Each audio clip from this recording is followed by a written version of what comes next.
What happens when a queen's crown becomes a cage?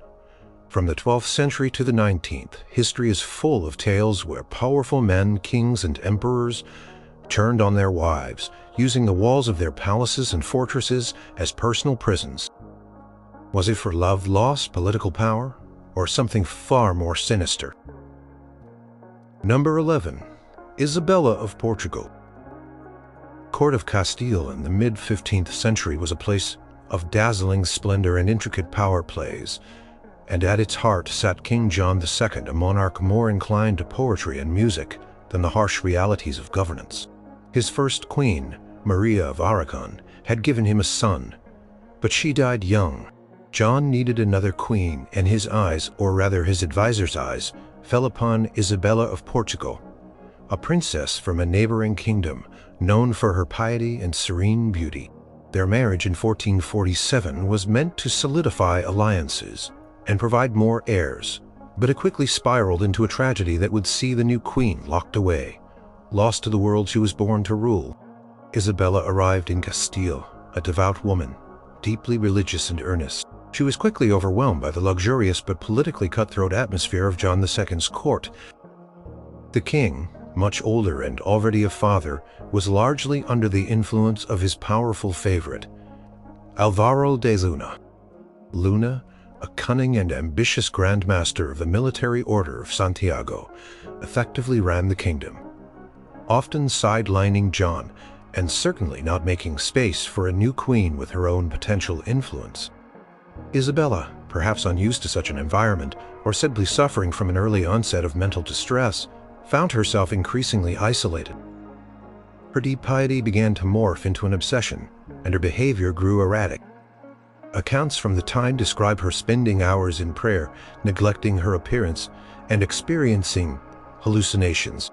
It is likely that she suffered from a severe mental illness, perhaps a form of psychosis, a condition poorly understood in that era. Her husband, King John II, initially sought to manage her condition. He was, by many accounts, a gentle soul, but he was also politically weak and easily swayed. As Isabella's condition worsened, her fits of delusion and public displays became an embarrassment and a political liability. Queen Consort was expected to be a stable figure, a symbol of the monarchy's strength and continuity. Isabella's decline threatened this image, and her inability to participate in court life or fulfill her ceremonial duties became a problem that John, or more accurately Alvaro de Luna, felt needed a definitive solution. It was presented as a necessity for her own well-being, a way to protect her from the rigors of court, and to provide her with a secure environment where she could be cared for. The reality was that her husband and his all-powerful minister wished to remove her from the public eye. The location chosen for her confinement was the formidable castle of Arevalo, a stout fortress that had previously served as a dower house for queens, but now became Isabella's elegant prison. In 1454, Queen Isabella was removed from the royal court and taken to Arevalo. She was not put in a dungeon, nor was she deprived of all comforts. She had her own apartments, servants, and the necessities befitting a queen, but she was entirely cut off from the outside world. She could not leave the castle, and her visitors were severely restricted. Her life became a monotonous cycle within the castle walls, punctuated by her ongoing struggles with her mental state. Her confinement continued uninterrupted for the remainder of her life. Even after King John II died in 1454, just a few months after her removal, and his son Henry IV ascended the throne, Isabella remained a prisoner at Arevalo. Henry, her stepson, inherited the responsibility for a stepmother, and perhaps out of pity or a lack of alternative, allowed her to remain confined there. She was largely forgotten by the bustling court and the political machinations of the kingdom, a tragic figure locked away in a gilded cage. Isabella of Portugal lived for another 32 years within the walls of Arevalo Castle, succumbing to her illness in 1496. Her story is a poignant example of how mental illness, misunderstood and feared, could lead to a queen's complete erasure from public life, orchestrated by her own husband for the sake of royal order and image. Number 10. Consort Seonui of Goryeo. In the intricate and often brutal world of Goryeo dynasty, Goryeo, the position of queen consort, was less about romantic love and more about strategic alliances and the strength of one's family lineage. Lady Yu, later known as Consort Seonui, was born into the powerful Kim clan, a family that had been influential in the royal court for generations. Her marriage to King Gyeongjong, the fifth monarch of Goryeo, was undoubtedly arranged to consolidate power and ensure the stability of the throne. Gyeongjong himself was a relatively young king, having ascended to the throne in 975 CE, and like many monarchs of his time, he faced constant challenges from rival noble families. Consort Seonui's early years as queen were marked by the typical duties of a royal consort, presiding over the inner court and participating in ceremonial functions. However, the shadow of her family, particularly her father, Kim Won-chung, loomed large over her fate. The Kim clan was ambitious, and their power was both a source of support and a potential threat to the king. In the highly centralized and faction-ridden Goryeo court, a misstep by a powerful family could have devastating consequences, not only for the clan members themselves, but also for their royal connections. The exact details are debated by historians, but records indicate that in 979 CE, a significant conspiracy was uncovered involving members of the Kim clan. Kim Won-chung, Consort Seonui's father, was accused of involvement in a plot against the throne. Whether the plot was a genuine attempt to overthrow the king, or merely an ambitious maneuver that went too far, or even a fabrication by rival factions to discredit the Kim family, the outcome was severe. In the eyes of the king and the court, a queen whose family was implicated in treason could not be trusted. The concept of collective responsibility was deeply ingrained in Korean society, meaning that the actions of a family member could stain the entire lineage, regardless of personal guilt or innocence.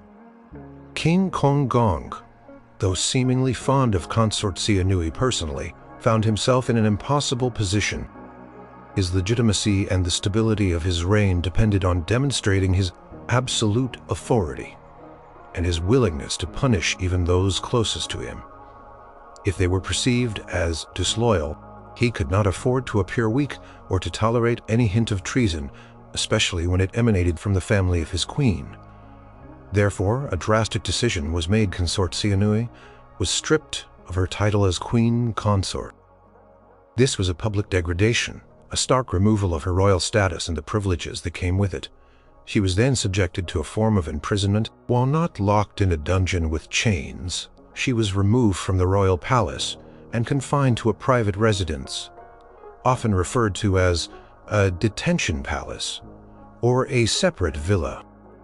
This confinement was a severe form of house arrest, isolating her from the court, from her former attendants, and from any possibility of regaining influence. She was no longer queen, but a former consort living under strict surveillance. Her movements were restricted, her visitors controlled, and her life was reduced to a quiet, forgotten existence within the walls of her assigned residence.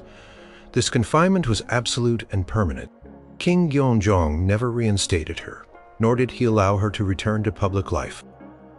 He took a new queen, further solidifying the shift in political power. Consort Seonui's story serves as a stark reminder of the precarious position women in patriarchal societies, where their fate was often dictated by the political fortunes of their male relatives and the whims of their royal husband. She spent the remainder of her days in this quiet, isolated existence, a tragic casualty of the brutal political struggles that defined the Goryeo court, effectively imprisoned by her husband's decree designed to secure his throne and punish her family. She passed away in her confinement, a queen whose life was ultimately sacrificed on the altar of royal power. Number 9. Eudoxia Lopukhina of Russia. The vast wild lands of 17th century Russia were on the cusp of a dramatic transformation. And at the heart of this change stood Peter I, later known as Peter the Great. Before he was great, he was a young, ambitious Tsar forced into a traditional, politically arranged marriage at the tender age of 16. His bride was Eudoxia Fyodorovna Lopukhina, a noblewoman chosen from a conservative family whose values and upbringing were steeped in the ancient customs of Muscovy. For Peter, this marriage in 1689 was little more than a formality, a duty to produce an heir and placate the traditionalist factions at court. He quickly grew to despise everything Eudoxia represented. Eudoxia was a product of her time, pious, traditional, and deeply conservative. She found Peter's burgeoning fascination with Western European customs, his love for military drills, his boisterous parties, and his disregard for old Russian traditions profoundly disturbing.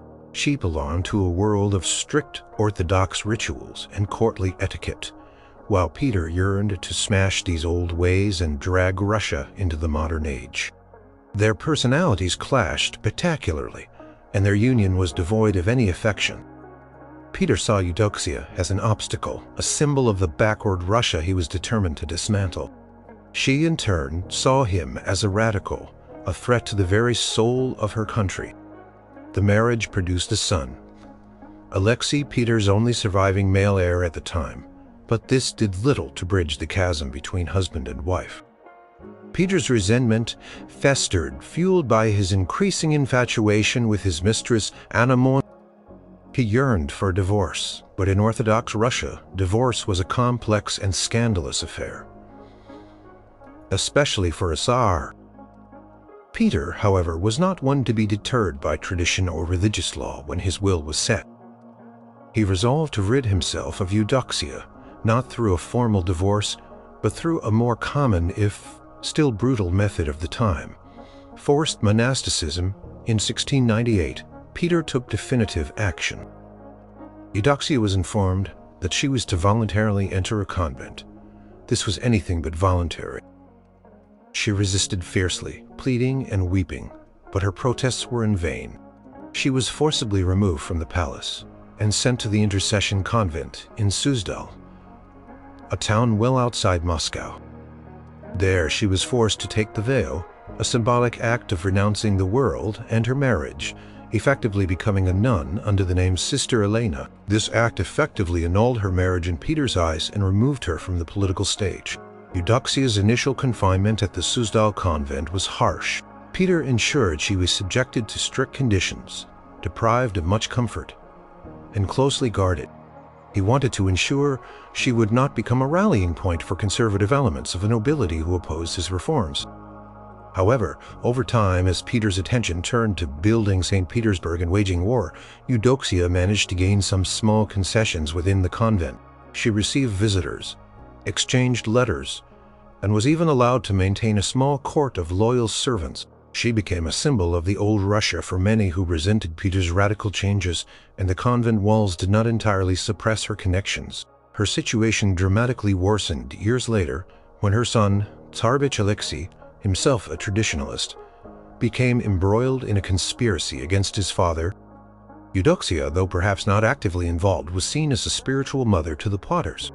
When Alexei's conspiracy was uncovered in 1718, Peter's fury was unleashed. Eudoxia was once again subjected to severe interrogation, tortured, and then moved to an even more remote and desolate convent, the Dornitian convent in Staraya Ladoga, where her confinement became much stricter and harsher.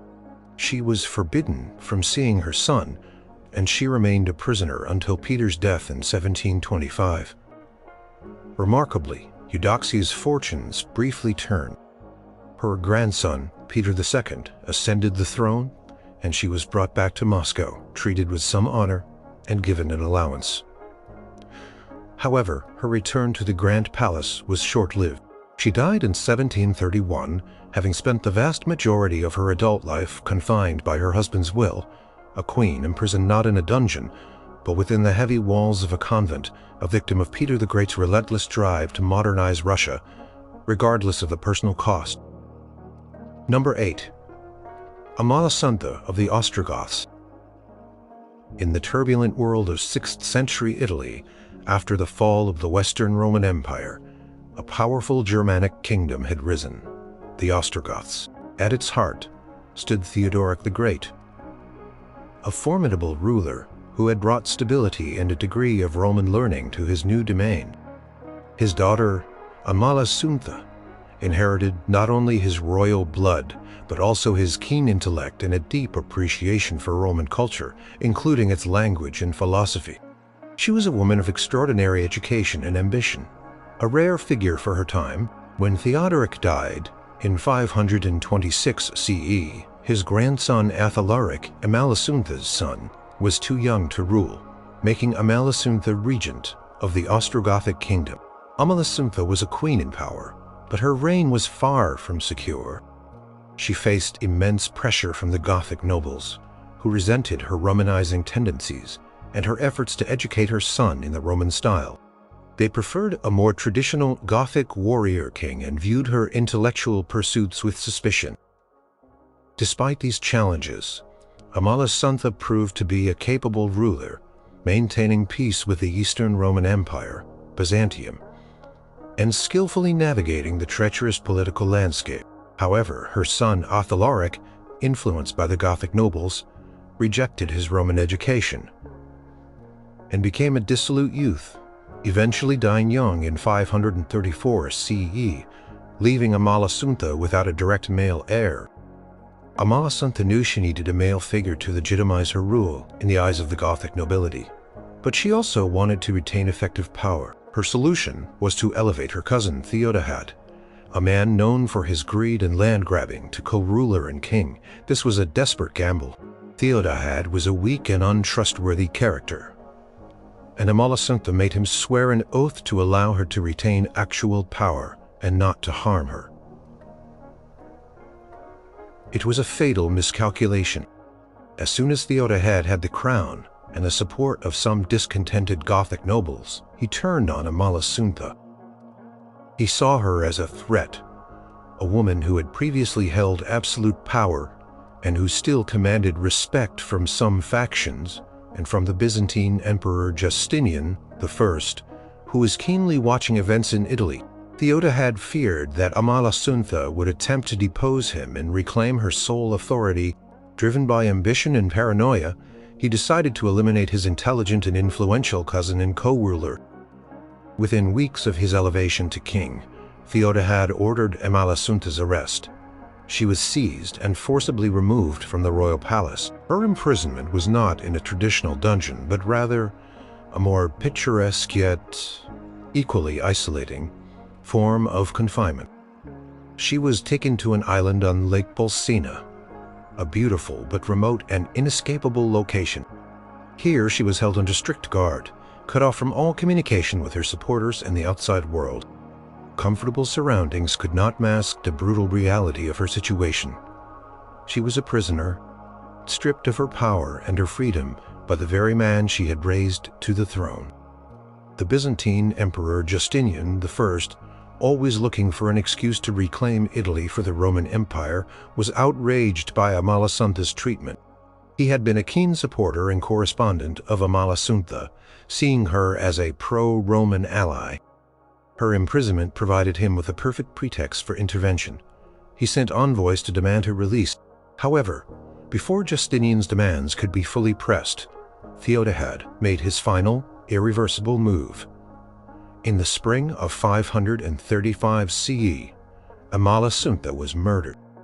Counts vary, but the most common story is that she was strangled in her bath by agents acting on Theodahad's orders. Her death was a brutal political assassination, a desperate act by a weak king to consolidate his power. It also served as the immediate casus belli for Justinian I's invasion of Italy, initiating the devastating Gothic War that would rage for 2 decades. Amalasuntha, a brilliant and tragic queen, found her life brutally cut short, effectively imprisoned and then murdered by the man she had foolishly trusted, a stark testament to the treacherous nature of royal power in a collapsing empire. Number 7. Blanche of Bourbon of Castile. The mid-14th century in Castile was a time of fierce dynastic struggles, and the reign of a king whose cruelty would earn him the lasting epithet, the Cruel. Peter I of Castile, who ascended the throne in 1350, was a complex figure, cunning, ruthless, and driven by a fierce determination to assert his absolute authority. His personal life was as tumultuous as his reign, marked by a series of mistresses and a profound disregard for traditional marital and political alliances. It was into this volatile environment that Blanche of Bourbon, a French princess of great beauty and gentle disposition, arrived in 1353, destined to become Peter's queen, and, tragically, his prisoner. The marriage of Blanche and Peter was a political arrangement designed to forge an alliance between Castile and France against England. Blanche brought with her a considerable dowry and the prestige of the powerful French royal house.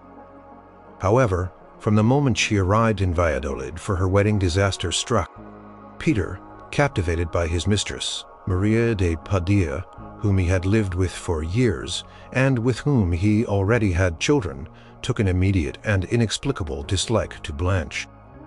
Some historians suggest he found her unattractive, others that her French entourage was too demanding, but the most likely reason was simply his overriding devotion and his unwillingness to give her up for a foreign queen. The wedding, though performed, was a sham. Peter abandoned Blanche just 3 days after the ceremony, refusing to consummate the marriage and immediately returning to Maria de Padilla. This act was a profound insult to Blanche, to the French crown, and to the sanctity of royal marriage. Created an immediate diplomatic crisis, but Peter, driven by his personal desires and perhaps a streak of stubborn self-will, refused to yield. Blanche was initially left in a state of limbo, confined to the royal palace in Valladolid. But under effective house arrest, Peter made it clear she was not to join him at court, nor was she to exercise any of the rights or receive the honors of a queen consort.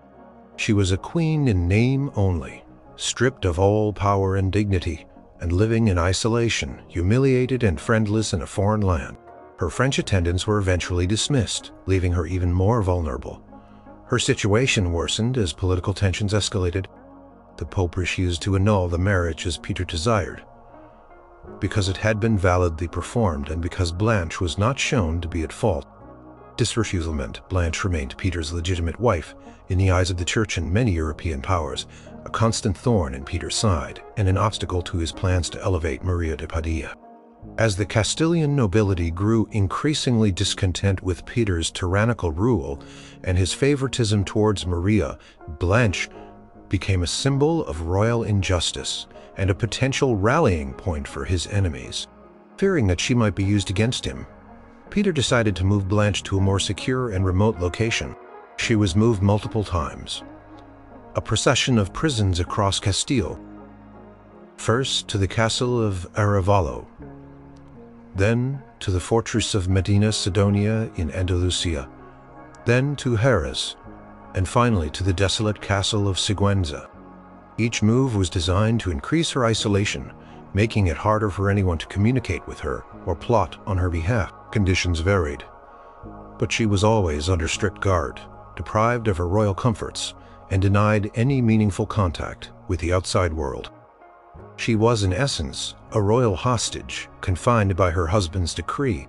In 1361, after 8 years of this cruel imprisonment, Peter the Cruel gave the final chilling order. Blanche of Bourbon, Queen of Castile, was murdered at the castle of Medina Sidonia, or perhaps Jerez. The exact method is debated, with some accounts suggesting poisoning and others strangling or stabbing. It was a brutal, cold-blooded act, orchestrated by her husband to remove a political inconvenience and to make way for his preferred mistress. Blanche's death shocked the courts of Europe and further cemented Peter's reputation as a tyrant. Her tragic story stands as a harrowing example of a queen whose life was extinguished by the cruelty and ambition of her own husband. Number 6. Sophia Dorothea of Celle. The 17th century was drawing to a close in the German states, and in the small but ambitious duchy of Brunswick-Lüneburg, a political marriage was being orchestrated that would lead to lifelong misery for the bride. Sophia Dorothea of Celle was born into a ducal family, beautiful, lively, and intelligent. Her fate, however, was sealed by the ambitions of her family to marry her cousin George Louis, the heir to the Electorate of Hanover, and eventually to the throne of Great Britain. Their wedding in 1682 was a union of convenience devoid of affection. George Louis was a cold, pragmatic man, utterly uninterested in Sophia Dorothea beyond her dynastic utility and her hefty dowry. He quickly resumed his affairs with mistresses, most notably Melusine von der Schulenburg, a woman who would later gain significant influence in his life. Sophia Dorothea, though she bore George 2 children, a son also named George, who would become King George II of Great Britain, and a daughter, Sophia Dorothea, who would marry the King of Prussia, was desperately unhappy. She found her husband's callousness and his open disdain unbearable. The Hanoverian court was dull and suffocating, and the arranged marriage offered her no comfort or companionship. Her unhappiness led her to seek solace elsewhere, and she found it in the dashing, matig Swedish Count Philip Christoph von Königsmarck. Their affair, which began in the early 1690s, was a dangerous game. Königsmarck was a known philanderer, and his presence at court was a constant source of gossip and intrigue. For Sophia Dorothea, he represented passion, excitement, and a connection she desperately lacked in her marriage. The affair continued for several years, conducted with increasing recklessness, even as whispers turned into open scandal. Both the Elector Ernest Augustus, George Louis's father, and George Louis himself became aware of the liaison, viewing it not just as a personal betrayal but as a profound threat to the family's honor and succession. Königsmarck attempted to meet Sophia Dorothea in her apartments. What happened next is shrouded in mystery and conflicting accounts, but the most widely accepted version is that Königsmarck was intercepted by guards loyal to the Elector and George Louis. Most historians believe he was murdered on the orders of Ernest Augustus, his body likely disposed of in the Leine River or buried beneath the palace. The disappearance of Königsmarck immediately implicated Sophia Dorothea. Her husband and father-in-law seized upon the scandal as an opportunity to rid themselves of an inconvenient wife. Sophia Dorothea was accused of infidelity and, more gravely, of potentially conspiring to run away with Königsmarck, which would have been a treasonous act of desertion. Though no formal trial was held in the sense of a public fair hearing, a consistory, an ecclesiastical court, was convened. Sophia Dorothea, unable to defend herself effectively and lacking any powerful allies, was found guilty of malicious desertion. A legal fiction used to allow George Louis to divorce her. The divorce Louis's ambition did not end there.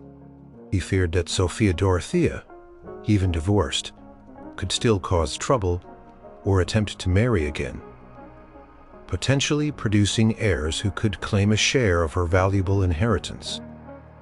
More importantly, he wanted to ensure she would never be a problem when he inherited the British throne.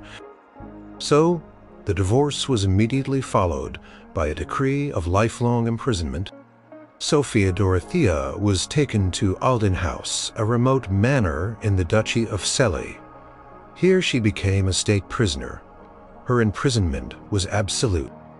She was held for over 30 years within the confines of Alden, under constant guard.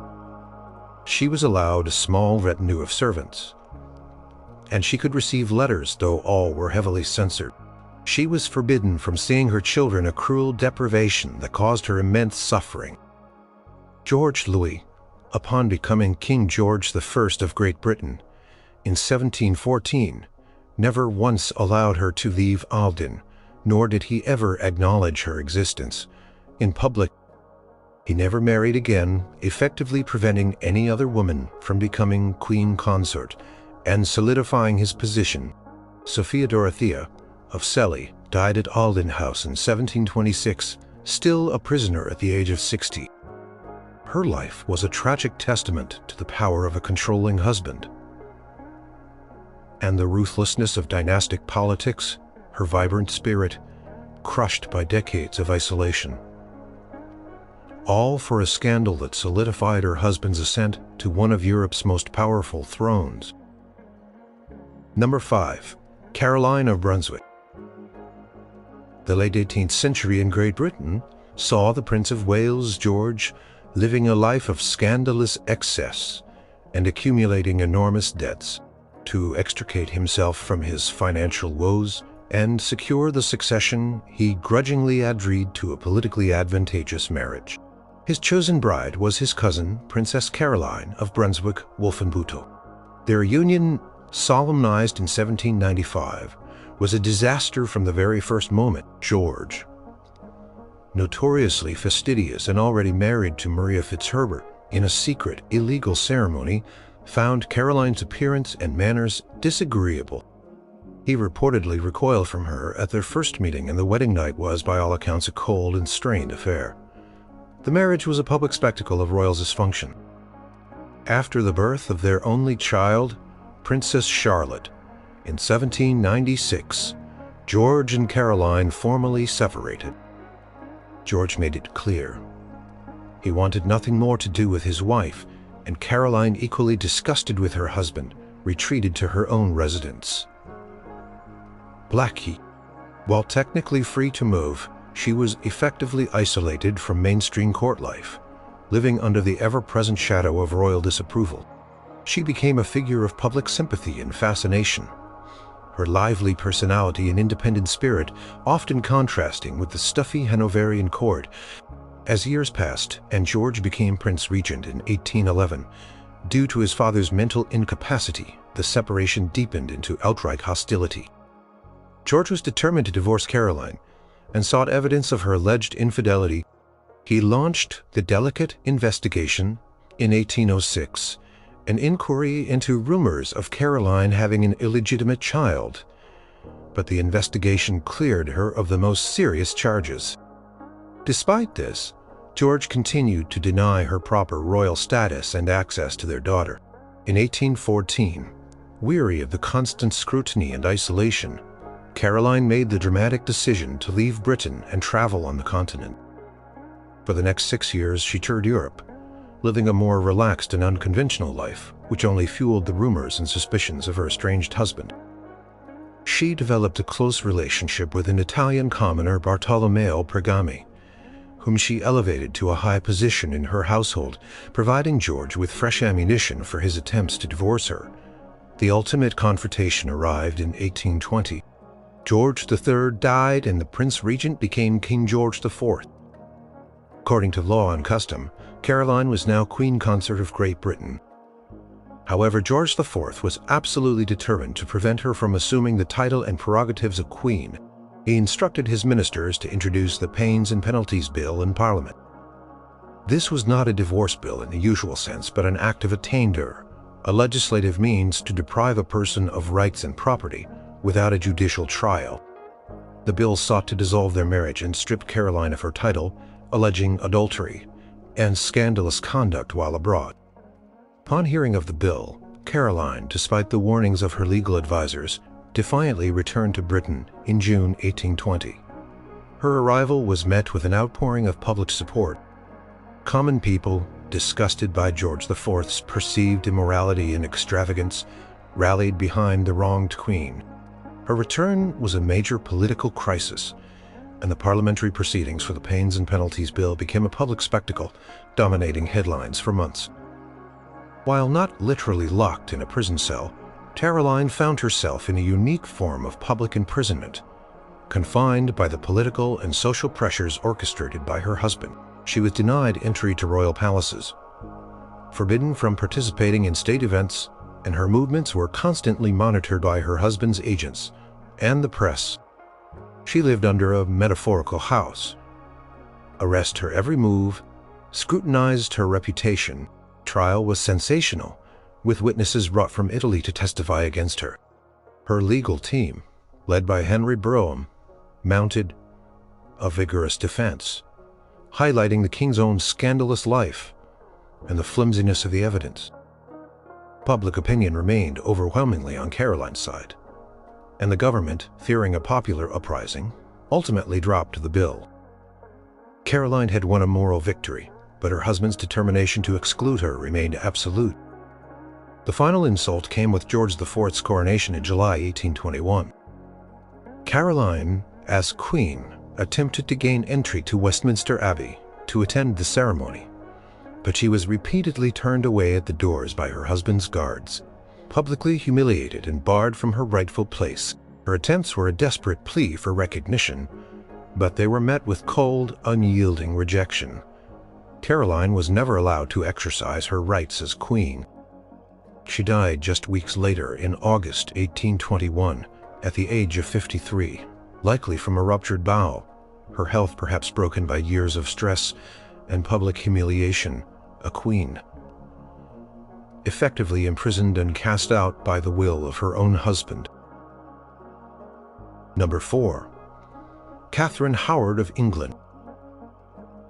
Tumultuous reign of King Henry VIII of England, famous for his 6 wives, saw 2 of his queens sent to the executioner's block, both victims of his relentless pursuit of a male heir and his tyrannical will. Catherine Howard, Henry's 5th wife, was one such tragic figure, young, lively, and reportedly beautiful. She came from the powerful Howard family, staunch Catholic conservatives who hoped her marriage to the aging king would restore their family's influence and shift the religious climate in England. Her marriage to Henry in 1540, shortly after the annulment of his marriage to Anne of Cleves, seemed to bring a brief period of happiness to the aging and increasingly unwell monarch. However, Catherine's past contained secrets that would prove to be her undoing. Before her marriage to Henry, she had engaged in flirtations and sexual encounters with several men, including her music teacher Henry Mannix and her cousin secretary Francis Dereham. In the strict moral code of the Tudor court, and especially given Henry's increasingly paranoid view of royal virtue, such premarital indiscretions were serious, particularly for a queen who was supposed to be a symbol of purity and a guarantee of legitimate heirs. For a time, Catherine managed to keep her past hidden, and she charmed the king. But the ruthless factionalism of the Tudor court meant that secrets rarely stayed buried for long. Archbishop Thomas Cranmer, a staunch Protestant and a survivor of Henry's purges, was a political opponent of the Catholic Howards. He received information about Catherine's alleged promiscuity, including her premarital affairs, and crucially new accusations of adultery after her marriage to the king. It was alleged that she had engaged in an affair with Thomas Culpeper, a gentleman of the king's privy chamber. Cranmer, knowing the king's volatile temper and his absolute intolerance of any perceived infidelity, presented the evidence to Henry in November 1541. Henry was initially incredulous, then fell into a towering rage. He felt profoundly betrayed, his honor and the legitimacy of his succession challenged. He ordered an immediate investigation, which quickly uncovered a web of incriminating evidence and confessions, extracted under duress. Francis Dereham and Thomas Culpeper were arrested and confessed to varying degrees of intimacy with the Queen. Catherine Howard was swiftly stripped of her royal privileges and effectively imprisoned. She was moved from Hampton Court Palace, where the initial investigations took place, to Sion Abbey, a former monastery that was now a royal property. Here, she was placed under strict house arrest, forbidden from seeing anyone without permission, her every move monitored. She was denied the comforts and status of a queen, her personal belongings seized and her servants removed. This was a direct command from her furious husband, aimed at isolating her completely while his council decided her fate. The accusations against Catherine were a devastating blow to the king's ego, and to his image of himself as a divinely chosen monarch whose wives should be beyond reproach. The premarital affairs, though scandalous, could have perhaps been overlooked or quietly dealt with if the queen had remained discreet after marriage. But the accusations of adultery during her marriage to the king were treason. Adultery by a queen was considered treason because it could introduce a bastard heir to the throne, threatening the very stability of the kingdom. The case against Catherine moved swiftly through Parliament. An Act of Attainder was passed in January 1542, declaring her guilty of treason, without the need for a formal trial. This was a brutal legal tool, allowing the monarch to condemn individuals without due process. In February 1542, Catherine was transferred to the Tower of London, the grim fortress that had already claimed the life of her cousin, Anne Boleyn. Her time in the Tower was brief, a mere few days during which she was held in one of its private apartments, though still under strict confinement, awaiting her inevitable doom. On February 13, 1542, Catherine Howard walked onto Tower Hill. She was executed, still very young, probably in her early 20s. Her last words acknowledged her wrongdoing and asked for mercy on her soul. Her short, tragic life ended on the scaffold. A queen imprisoned and then killed by her husband's decree. Another casualty of King Henry VIII's desperate quest for a secure line of succession. Number 3. Catherine of Aragon of England. The story of King Henry VIII's great matter, his desperate quest for a male heir, and his obsessive desire to annul his marriage to Catherine of Aragon, is one of the most defining sagas in English history. Catherine, a Spanish princess and daughter of the formidable Isabella, the first of Castile, and Ferdinand II of Aragon, had first been married to Henry's elder brother, Arthur, Prince of Wales. After Arthur's premature death, she married Henry in 1509, just weeks after his accession to the throne. For over 20 years, their marriage seemed stable, producing 6 children, though only one. A daughter named Mary survived infancy. Catherine was a devout, intelligent, and strong-willed woman, respected by the English people. However, as the years passed without a son, Henry became increasingly anxious about the succession. He believed that his marriage to Catherine was unlawful in the sight of God because she had been his brother's wife, citing a passage from the Old Testament, Leviticus chapter 20, verse 21, that cursed such unions. Convinced himself that the lack of a male heir was divine punishment. This theological conviction conveniently coincided with his growing infatuation with Anne Boleyn, a lady-in-waiting at court. Henry decided he needed an annulment, not a divorce, so he could marry Anne, and he hoped produce a legitimate male heir. Catherine, however, staunchly refused to acknowledge the annulment. She asserted that her marriage to Arthur had never been consummated, making her marriage to Henry valid in the eyes of God and the Church. She had the backing of her nephew, the powerful Holy Roman Emperor Charles V, and the Pope Clement VII, who was effectively under Charles V's control after the sack of Rome. Catherine's unwavering defiance became a major obstacle to Henry's plans. As Henry grew more frustrated, his treatment of Catherine became increasingly harsh. He stopped attending Mass with her, dismissed most of her servants, and forbade others from acknowledging her as queen. In 1531, he separated her from him entirely, sending her away from court. This marked the beginning of her effective imprisonment. She was not thrown into a dungeon, but she was confined to a series of remote, often uncomfortable and decaying residences, moving from one place to another under strict conditions. Her primary prisons included the Moor in Hertfordshire, then the dilapidated Bishop's Palace at Buckton in Cambridgeshire, and finally Kimbleton Castle. At each location, Catherine was subjected to severe restrictions. She was denied access to her daughter Mary, a cruel punishment for both mother and child. All communications with her were heavily monitored, and any letters were intercepted. Her household was drastically reduced, and she was deprived of many of the comforts and dignities befitting a queen, even a deposed one. Her titles were stripped away. She was ordered to be addressed only as the Dowager Princess of Wales, a title she vehemently refused to accept. She steadfastly maintained that she was Henry's true queen and lawful wife.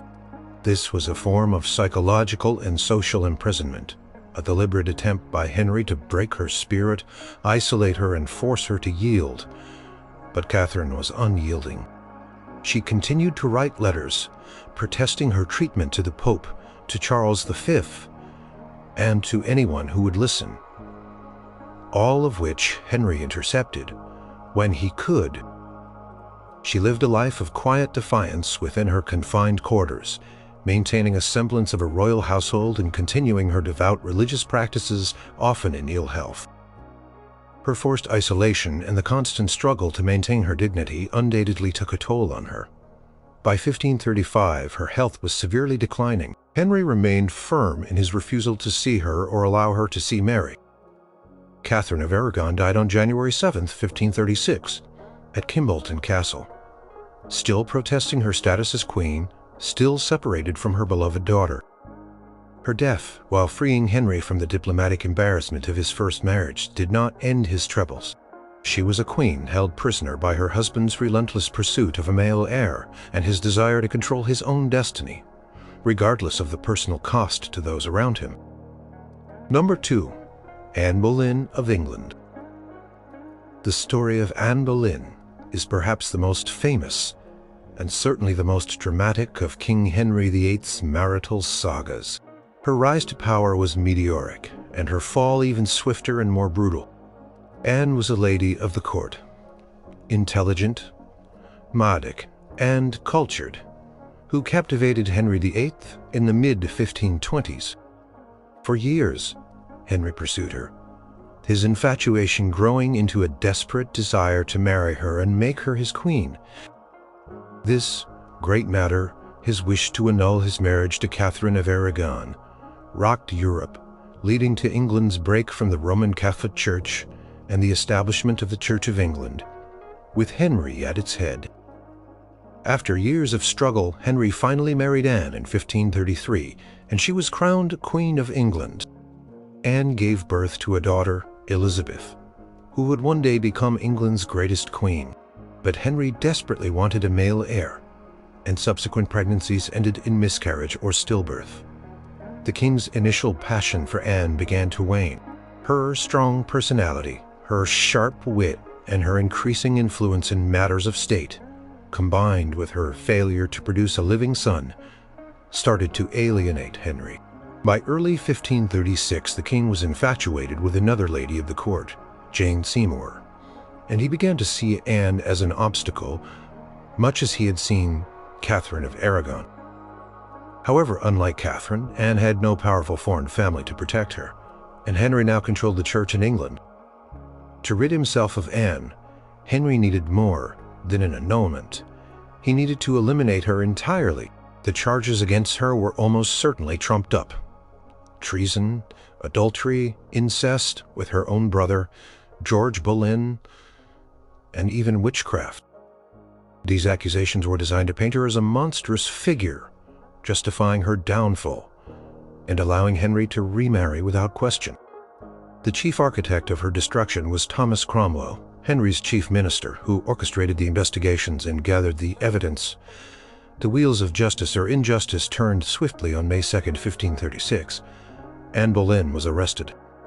She was taken by barge along the Thames, not to her customary royal palace, but directly to the Tower of London, the grim fortress that served as both a royal residence and a state prison. This was the start of her imprisonment, a terrifying signal that her fate was sealed. She was brought to the king's lodgings, the royal apartments within the tower, but they were now her prison. Her confinement in the tower was brief, but harrowing. She was placed under constant guard, watched by female warders who reported her every word and action. She was allowed to choose her own attendants, but even they were likely spies. Her brother George Boleyn and other men accused of being her lovers, including Henry Norris, Francis Weston, William Brereton, and Mark Smeaton, were also arrested and imprisoned in the Tower. The accusations, though flimsy and inconsistent, were enough for the charges to be laid. Anne was subjected to the terrifying knowledge that she was on trial for her life. Accounts from her time in the Tower describe her fluctuating between moments of despair, weeping, and fits of hysteria, and periods of defiant dignity and calm. She maintained her innocence to the end, denying all the charges of adultery and treason. The trials of the accused men, and then Anne herself, were swift and predetermined. All were found guilty. On May 17, 1536, Anne's marriage to Henry VIII was officially annulled, rendering her daughter Elizabeth illegitimate. This meant that technically she had never been queen, making her execution for treason as a queen paradoxical. Nevertheless, the sentence of death by burning or beheading was pronounced. Henry, in a final gesture of what he considered mercy, commuted the sentence to beheading by sword rather than the axe, for which he sent for a skilled executioner from Calais. On May 19, 1536, Anne Boleyn walked to a scaffold erected on Tower Hill, within the confines of the Tower of London. Before a small crowd, she delivered a calm, dignified speech, carefully avoiding any direct accusation of the king, and prayed for her soul. She knelt, and with one swift stroke of the sword, her life was ended. Her imprisonment in the Tower was merely the final, horrifying prelude to her brutal execution. A queen destroyed by her husband's ambition and his absolute power. Number 1. Eleanor of Aquitaine of England. The 12th century was a time of immense power and shifting allegiances in Europe, and few figures embodied its complexities more than Eleanor of Aquitaine. Born into the vast, independent Duchy of Aquitaine, she was not just a duchess in her own right, but also one of the wealthiest and most influential women in Europe. Her first marriage to Louis VII of France made her Queen of France, but their union was strained by her independent spirit and his pious, somewhat meek nature. After a controversial annulment, Eleanor made a shocking second marriage in 1152 to Henry Plantagenet, Duke of Normandy and Count of Anjou. Just 2 years later, Henry became king, Henry II of England, making Eleanor Queen of England. This marriage, initially passionate and fruitful, eventually became a battleground of wills. Eleanor was a powerful ruler in her own right, accustomed to exercising authority over her vast Aquitanian lands. Henry II, a brilliant but equally domineering and ruthless king, aimed to centralize power and bring all his vast territories, which stretched from Scotland to the Pyrenees, under his direct control. Eleanor's independent nature and her strong desire to maintain the autonomy of Aquitaine clashed directly with Henry's ambitions. Their relationship was further strained by Henry's notorious infidelity, most notably his long-standing affair with Rosamund Clifford, which deeply humiliated Eleanor. The final rupture came in 1173. Eleanor's sons, Henry the young king, Richard, later Richard I, the Lionheart, and Geoffrey, chafed under their father's authoritarian rule and his refusal to grant them real power or land. Despite their lofty titles, Eleanor, resentful of Henry's control and his infidelity, actively encouraged her sons in their rebellion against their father. She herself left Henry's court in England and returned to her beloved Poitiers in Aquitaine, where she helped her sons gather forces and supporters for a full-scale revolt. This was a direct act of treason against her husband, the King of England. Henry II reacted with swift and brutal efficiency. The Great Revolt of 1173 to 1174, supported by the King of France, the King of Scots, and various disgruntled barons, was a massive threat to Henry's Angevin Empire. After a year of intense fighting, Henry systematically crushed the rebellion. He captured his rebellious sons and forced them into submission. His attention then turned to Eleanor. Recognizing her pivotal role in fomenting the rebellion, Henry ordered her capture. Eleanor, attempting to flee in disguise, some accounts say dressed as a man, was apprehended near Poitiers in 1174. Capture marked the beginning of one of the longest and most famous imprisonments of a queen by her husband in history. Eleanor's imprisonment was long and severe, lasting approximately 16 years. She was not held in a single dungeon, but rather moved between various royal castles in England, including Winchester and Salisbury, and sometimes even transported to royal residences in France, such as Chinon. Her confinement was a sophisticated form of house arrest designed to prevent her from exercising any political influence or communicating with her allies and her beloved sons. She was kept under constant surveillance, with limited freedom of movement within the castle grounds. While she was likely afforded the comforts befitting a queen, such as her own apartments and a retinue of servants, she was nevertheless a prisoner.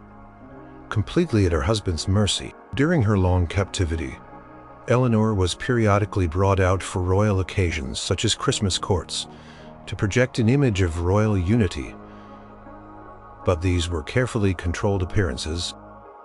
Her sons tried to secure her release during later rebellions, but Henry remained steadfast, unwilling to risk her formidable political cunning against him again. She missed crucial years of her sons' lives and watched from afar as her empire continued to be shaped by her husband. Eleanor's imprisonment ended only with Henry II's death in 1189. Her favorite son, Richard I, ascended the throne and immediately ordered her release.